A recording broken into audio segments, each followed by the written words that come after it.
Doctor साहब, field marshal Asim Munir साहब की ज़ेर सदारत कोर कमांडर कॉन्फ्रेंस हुई, जिसमें उन्होंने कहा कि भारत की तरफ से दो तरफा कशीदगी में किसी तीसरे फरीक को शामिल करना भारत की ब्लॉक पॉलिटिक्स को फ़रोग देने की बेबुनियाद कोशिश है।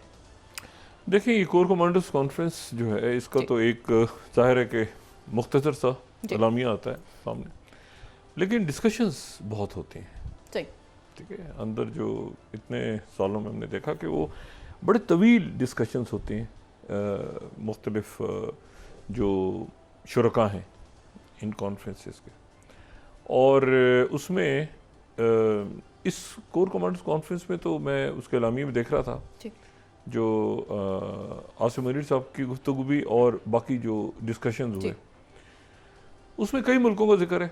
ठीक है ना, जो इस दौरान पाकिस्तान के साथ खड़े रहे या जिनके साथ ताल्लुकात रहे। ओवरऑल जो अगर आप देखें पिछला एक महीना, तो ये तारीख में एक महीना जो है ना ये याद रखा जाएगा, क्योंकि इससे पहले यानी उस दहशतगर्दी का अफसोसनाक वाक़या जो कश्मीर, मकबूजा कश्मीर में पेश आया, और जिस पे पाकिस्तान का मौक़िफ़ क्या था। पाकिस्तान का मौक़िफ़ ये था कि तहकीकात करवाई जाए। अच्छा, पहले ये था कि तहकीकात करवाई जाए, पहले तो हम करते हैं तहकीकात, फिर ये कहा कि अच्छा किसी थर्ड पार्टी से करवा लें, फिर कहा कि आप खुद कर लें, हम आपके मतलब। और मेरा ख्याल है आज की तारीख तक भारतीय वज़ीर आज़म मोदी वहाँ गए मकबूजा कश्मीर। उसके बाद एक वो फॉल्स फ्लैग था या कोताही थी, जो भी था, उसके बाद जो कुछ हुआ वो तारीख का हिस्सा है। चेहरा फेल गिरे और ये हुआ और वो। किस्तों में उनको याद आ रहा है कि ये जो है इसके पीछे एक नहीं बल्कि दो उनके फ़ौजी बड़े सीनियर हैं, उनके ओहदेदार, यानी उनको पता ही नहीं था कि ये जो है कौन सा मुल्क किधर है।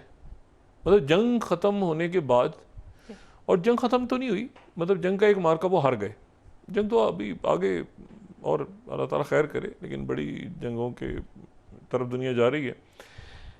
लेकिन आप ये देखें कि उनके आर्मी के सीनियर ऑफिसर को ये पता ही नहीं, मतलब वो एक महीने बाद अचानक नींद से उठ के कह रहे हैं कि एक मिनट ठहर जाएं, ये पाकिस्तान के साथ नहीं बल्कि इसमें चीन, तुर्की और किसको और पता नहीं, और भी उनका मूड है वो मिला दें, 10-15 मुल्क और मिला दें। तो ये हम असल में कई मुल्कों से, मतलब जंग शुरू करने से पहले उनको पता ही नहीं था कि उनकी लड़ाई किससे हो रही है। मतलब ये बिल्कुल ऐसे ही है कि उनकी वो गलवान पे कहें कि हमारी तो चाइना से लड़ाई हो रही थी, बाद में वो पता चला हमें कि अमेरिका भी साथ था। मतलब ये तो फजूल एक बयान है ना। लेकिन ये है कि बहरहाल उसके बाद फिर एक सफारती मामला चले, वो कायल नहीं कर सके। ये सबसे बड़ी बदकिस्मती है कि अगर आप अपनी सियासत के लिए, मुल्क की सियासत के लिए, इलेक्शन या जो भी सियासत है, उसके लिए आप अपने लोगों को मारें, जो वहाँ पे हुआ है, और उसके बाद आप एक पूरी कहानी घड़ें, उसके बाद आप जंग छेड़ें, उसके जंग हार जाएं, उसके तस्लीम ना करें, फिर पूरी दुनिया में सफारती अपना एक सिलसिला शुरू करें, फिर उसमें भी हार जाएं, और आखिर में आपको किसी को दुनिया में नहीं पता, इनको भी नहीं पता, किसी को पता ही नहीं। आप ज़रा ये पूछे ना इनसे, मैंने किसी से कि उनका उन 3 खाकों का कोई नाम था जी। कोई फर्जी नाम ही बना देते, कोई नाम ही नहीं, वो 3 खाके, और वो एक आदमी जो नदी में भाग रहा है कहीं, अच्छा वो भाग गया, उसकी तस्वीरें पानी में गोता लगा रहा है, ये हद कर दी। और फिर वो टीवी पे इनके शोर मचा हुआ है, कब्जा कर लिया, पाकिस्तान में घुस गए, कराची को। ये कैसे भूलेंगे, और हम कैसे भूलेंगे? हम तो इसको अल्लाह का एहसान है, लेकिन क्या क्या ड्रामा, क्या अजीब सा। और फिर उसके बाद मैं इसको समझने से कासिर हूँ कि इन्होंने दलाई लामा का जो, देखिए दलाई लामा को तो मेरे ख्याल से इस नशिस्त में हम डिस्कस कर रहे हैं, और मैं कम से कम डिस्कस कर रहा हूँ 4-5 साल से, 6 साल से मुस्तकिल, काफ़ी तफसील से बात भी हो चुकी है। अब आप सोचें, गवर्नमेंट इन एग्जाइल बना रहे हैं, गवर्नमेंट इन एग्जाइल अपने यहाँ बना रहे हैं धर्मशाला में। आपको पता है ना, वहाँ पर सिर्फ दलाई लामा नहीं है, वहाँ पर गवर्नमेंट इन एग्जाइल है, उसका एक वजीर आज़म है उसमें। अब मुझे आप ये बताएं कि कोई दूसरा मुल्क इनके मुल्क की किसी तहरीक को उठा के वहाँ गवर्नमेंट इन एग्जाइल बना दे अपने यहाँ, तो ये क्या सूरत हाल बनेगी? मैं इसको समझने से कासिर हूँ कि वो कहते हैं ना कि आ बैल मुझे मार, बट टक्कर मारने का जो होता है ना दीवार से, तो बजाय इसके, और इनके मुज़ाकरात दरमियान में शुरू हुए थे और हमने उस पर बड़े, मैंने कम से कम बड़ा मैंने कहा चलो जंगें ख़त्म करने की तरफ जा रहे हैं, बड़ा आगे मामलात को बढ़ना चाहिए। भारत की बहुत बड़ी आबादी, बहुत ज़बरदस्त लोग वहाँ पे, लेकिन एक टोला बैठा है हिंदुत्व वाला, उसको चैन ही नहीं आ रहा।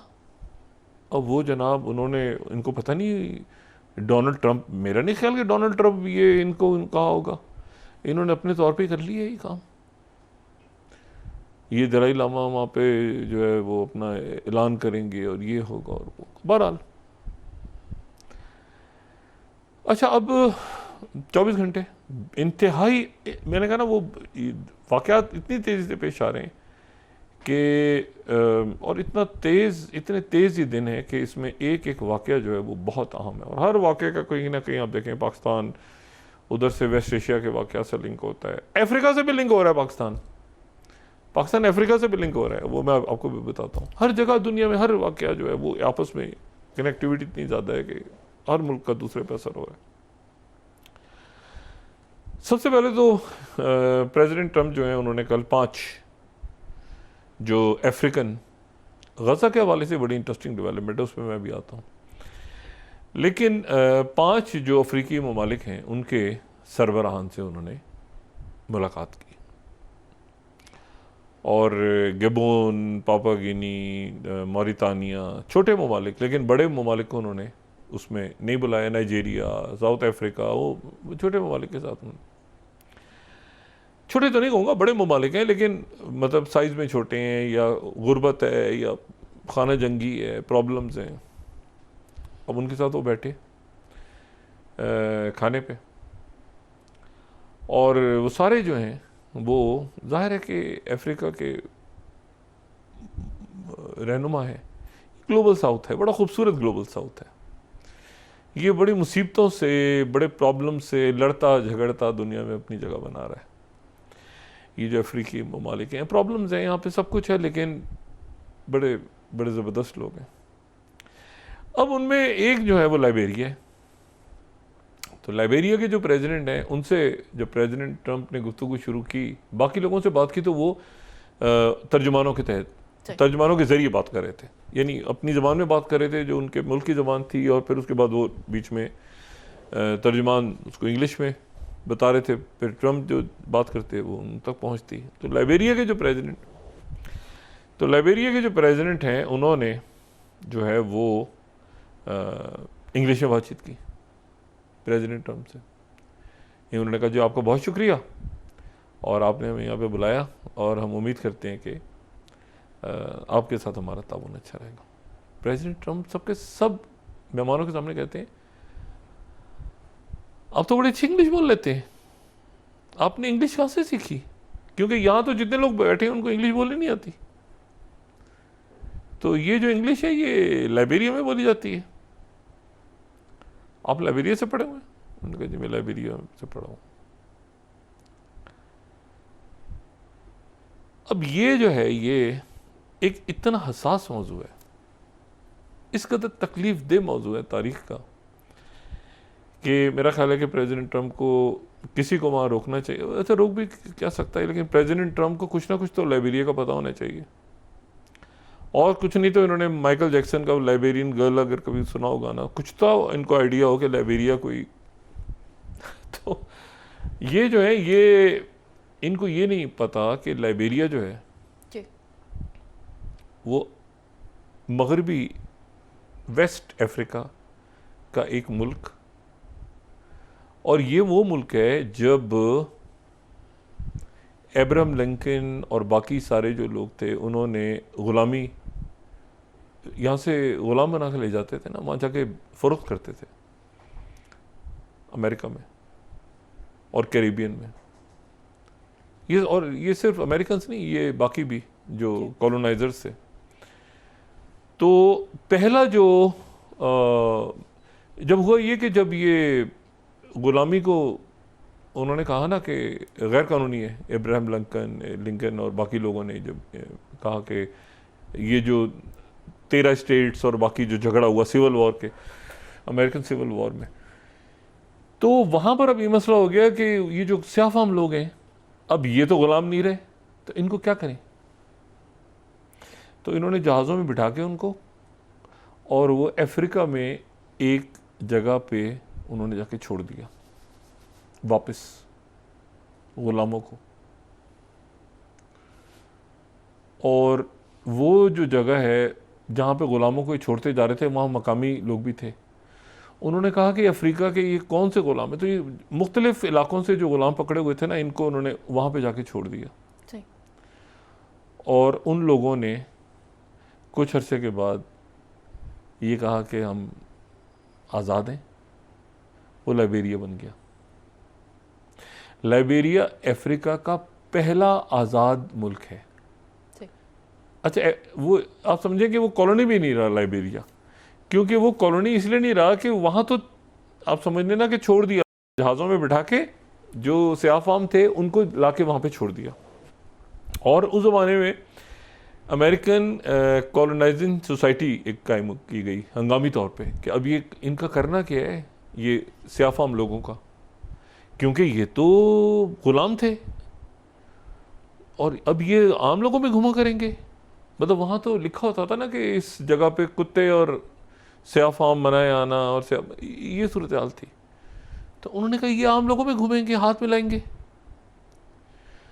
तो आपको पता है, एक मैं बात मेरे जहन में, हमारे यहाँ जो एलीट क्लास है ना, एलीट रूलिंग क्लास पाकिस्तान की भी आज के दिनों में भी, वो जब ये जलसों वलसों में जाते हैं ना, या किसी जगह पे सर पे हाथ किसी बच्चे के फेर दिया, किसी औरत से जो है वो उसके आंसू पोंछ लिए बच्चे के, तो उसके फ़ौरन बाद ये बहुत दफ़ा जो है ना अपने हाथ धोते हैं फौरी तौर पे कि यार ये मैंने ये गरीब से हाथ में ला लिए इसको जल्दी से। बहरहाल, तो वो ये सूरत हाल वहाँ पर थी अमेरिका में कि उन्होंने कहा कि अब स्याह फाम लोग क्या करें। और ये पाकिस्तान का हाल नहीं है, ये कई मुल्कों का हाल है। भारत में वो तो खैर जात पात के लोग हिसाब खाना ही नहीं खाते बैठ के उनके साथ, बाकी मुल्कों में भी यही होगा, अमेरिका। और ये आपका क्या ख्याल है, ये जो सो कॉल्ड आज़ाद मुल्क हैं सारे, ये जो बड़े रूल बेस ऑर्डर्स, और यहाँ पर आपका क्या ख्याल है कि वो उसी तरह से ट्रीट करते हैं किसी दूसरी रंग नस्ल के लोगों? अब देखें नहीं अमेरिका में क्या हो रहा है। तो इन्होंने वहाँ जाकर लाइबेरिया के लोगों को, पूरी दुनिया में हाल, हमारे यहाँ भी यही हाल है एलीट का, तो उन्होंने लाइबेरिया ने आज़ादी इख्तियार की। तो लाइबेरिया जो है उनकी अमेरिका में जो ग़ुलाम लाए गए थे उनको पकड़ के जहाँ वापस अफ्रीका में डाल दिया गया, वो जगह जो है वो लाइबेरिया है। अब लाइबेरिया की सरकारी ज़बान इंग्लिश है, क्योंकि ये अमेरिकन यानी अमेरिको अफ्रीकन कहें या जो भी कहें, जो मकामी कबीलों के साथ इनकी तब से लड़ाई आज तक चल रही है, तो वो स्टेबिलिटी नहीं आती। लेकिन वो इंग्लिश उनके यहाँ, चूँकि अच्छा वो उनके यहाँ से निकाले गए लोग हैं। और अमेरिका में जो लोग हैं ना, जो स्याह फाम, मार्टिन लूथर किंग और बाकी सारे, वो हमेशा सलाम पेश करते हैं ये लाइबेरिया के लोगों को। लाइबेरिया के वो लोग थे जिन्होंने सबसे पहले, जिनको जला वतन कर दिया गया था, वहाँ से निकाल दिया गया था गुलामों। कुछ लोग जो पीछे रह गए वो वहाँ के सिस्टम का हिस्सा बन गए। तो ये जो है ये अब उनकी एक अजीब अंदाज में इन्होंने जो है ये, मैं अगर ये रेफरेंस के लिए सेकंड यहाँ पे स्लाइड दिखाऊं तो ये जो है ये सोल्यूशन टू स्लेवरी और रेशियल एक्सपल्शन, ये सेकंड अगर हम दिखाएं यूएस हिस्ट्री सीन, तो ये एक बड़ा अच्छा आर्टिकल है। और इसको अगर आप पढ़ें 1816 से 1860 के दरमियान वहाँ से निकाला गया, और ये निकाल के लोगों को यहाँ पर भेजा गया। और इसके ऊपर अगर फर्दर किसी ने, क्योंकि ये बुक्स बड़ी, पास बुक्स बड़ी, तो एक तो ये जो सेकंड है ना क्लॉड क्लैक की, ये किताब the price of liberty, African American and making of Liberia, ये बड़ी कमाल की किताब है। इस किताब को हाईली रिकमेंडेड। और ये सिर्फ लाइबेरिया से रिलेटेड नहीं है, बल्कि ये पूरी हिस्ट्री है कि स्लेवरी की हिस्ट्री के पीछे क्या तलखियाँ, ये क्या, और लाइबेरिया बना कैसे, the price of liberty, American African and the making of Liberia. और फिर उसके बाद फर्स्ट मैं सजेस्ट करूँगा, ये एक और बुक्स है जेम्स सिमेट की, another America the story of Liberia. अब देखें, another America the story of Liberia, farmer slaves and the former slaves who ruled it. जो हमारे गुलाम जो थे वो अब एक दूसरा अमेरिका है जिसको वो वहाँ पे उन्होंने बनाया जाके। अब वहाँ पे अच्छा जिस ज़माने में ये हुआ था ना, इसको अगर हम ये दिखा सकें, ये थर्ड ये मैप है अमेरिकन कॉलोनाइजेशन जो है, इसके ऊपर मैप भी आ रहा है और ये एक आर्टिकल भी बड़ा अच्छा है, ये जॉन डेविड का, ये है third slide. American colonization society ने ये बनाया था ना, and the founding of first African republic. First African republic की हिस्ट्री अगर किसी ने देखनी है तो वो यहाँ पे मौजूद है। मैंने अफ्रीका का पहला मुल्क है जो आज़ाद हुआ था। और हिस्ट्री ऑफ प्राइवेट इंटरप्राइज जिसने अनईजी पीस किया था, स्लेवरी का, to rescue free African and transplant them on the west coast of Africa, वहाँ जाके छोड़ के आ गए थे, वहाँ से लाइबेरिया बना। और फिर ये फोर्थ हम देखें तो हमें पूरा उस ज़माने का ये नज़र आ जाएगा कि ये अमेरिकन कॉलोनाइजेशन सोसाइटी ने, ये उनके डॉक्यूमेंट सारे मिल जाएंगे कि जिसके नतीजे में उन्होंने लाइबेरिया में ले जाके छोड़ दिया था। और अब लाइबेरिया के जो प्रेसिडेंट हैं वो वहाँ पे, ये मैं गार्डियन को कोट करूँ तो वो कह रहे हैं जनाब, Trump praises English of the leader of Liberia where English is an official language. भाई आपका हिस्सा रहा है, आपने क्या, प्रेसिडेंट ट्रम्प ठीक है, लेकिन बहरहाल ये है कि बुलाया क्यों? 5 अफ्रीका के लोगों को, रहनुमाओं को बुलाया क्यों? जी। इस वक्त तो एक ही बात हो रही है, जिस काम के लिए बुलाया होगा, जिस मकसद के लिए उनको बुलाया होगा, और वो जो है वो नॉर्थ अफ्रीका पोस्ट, बड़ा अफ्रीका का ये चंद बड़े अखबारों में से है कि North Africa Post, third, Trump host 5 African leaders in bold bid for minerals. अच्छा जी, वही रेयर अर्थ मिनरल्स का खेल है। और ट्रम्प होस्ट 5 अफ्रीकन लीडर्स, और फिर उसके बाद जो है ये African report, African leaders court Trump with mineral deals.